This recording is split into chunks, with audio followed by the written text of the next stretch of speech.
So this is the Pinterest chair. This is the exact chair design I got from the internet.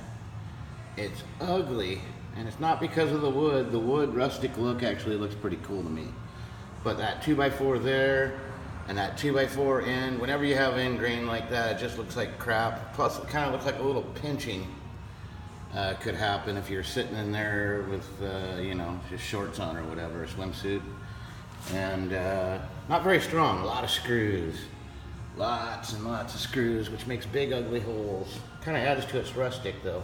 And then under here, it's hanging over, and I didn't like that too much because again, it's just screws holding this thing together. If the screws fail, then, you know, the chair fails and you're sitting in it, so that's not good.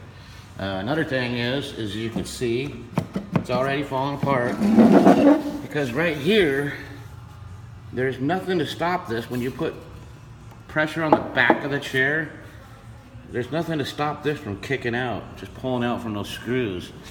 And the only thing holding it in the back is this board here goes across all of them, and this board here goes across all of them. So what I did to fix that is in the front, I put a board.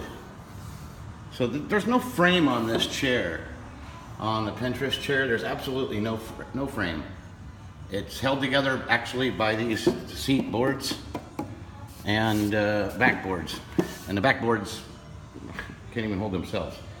This here chair is a frame. It's these legs and these side things, which you notice they don't go under, they're flush now. And this is also flush. And you can call that an apron or whatever, but it's actually part of the frame. I got mortise and tenons in there holding this together, so it's extremely strong. You could probably easily set 500 pounds on this chair. And then to stop it from kicking out, if you put too much pressure on the back, number one, they use 3/4 inch. I upgraded it to 1 inch. And this is just fur scraps that I got from my shed company. Anyways, this board here, cut at that angle, stops it from tipping out. And then in the back, instead of, I did the top board just like before, and that's glued and stapled to the back of each of those boards, keep it very straight. This chair's about 2 weeks old now, I guess. Well, I don't know, maybe 8 or 9 days. Anyways, and then I put the 2x4 that's down here on the bottom of that one. I got rid of that bottom support board that was right here, and I turned this 2x4 up, and it's also got mortise and tenons going into the legs here. And so this chair actually has a frame, and then when you put the boards on it and stuff, it's already held together on its own. The boards aren't what holds it together. These just sit on top of the frame. So they're not structural like that is. And as you noticed, you can't see one fastener anywhere.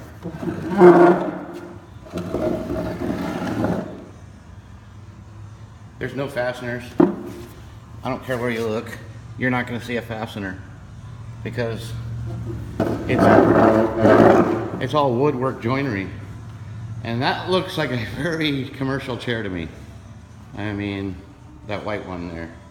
It looks extremely perfect, which is taking away from the rustic look that the Pinterest chair gave. It's ugly and it's wrong and it's weak and it's garbage.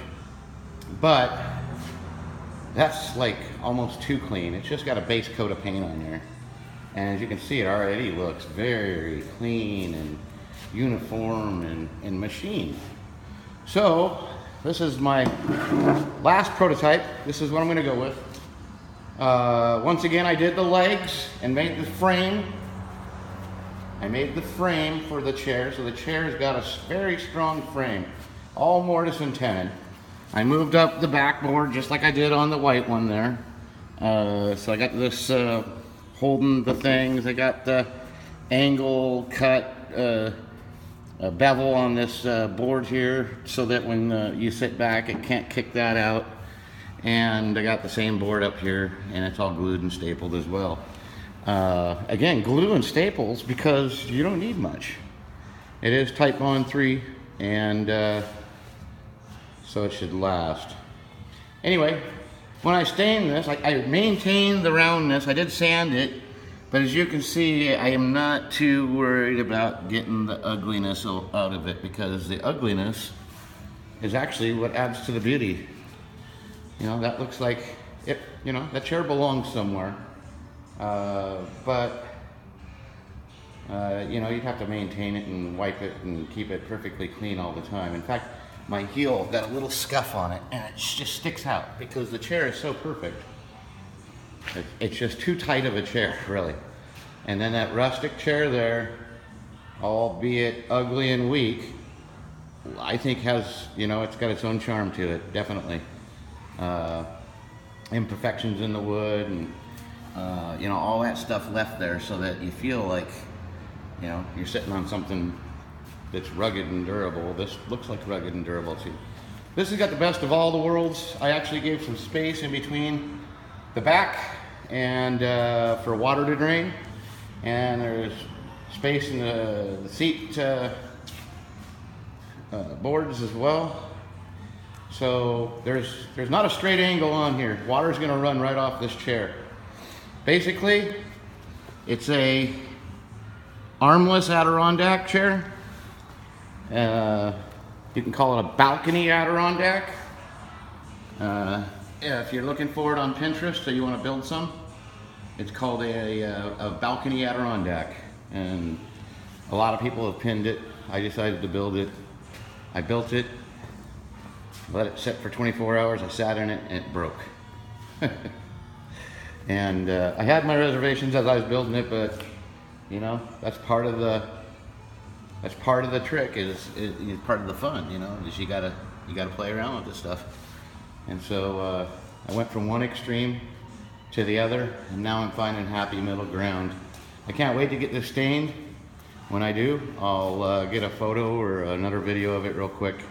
I don't want to make a big deal, it's just chairs, but these things, I'm telling you, I'm sure they're good for at least 500 pounds, probably, well, whatever, an 18-inch 2x4. Actually 1 by 3.5, because I milled these down to, I milled down one side, and I milled down these, and I milled down the bottom of these and the bottom of these, so that they would be, you know, close to 100% glue surface.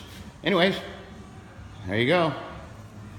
I call them Dockerondacks because they're light enough to move, but too heavy to blow off the dock.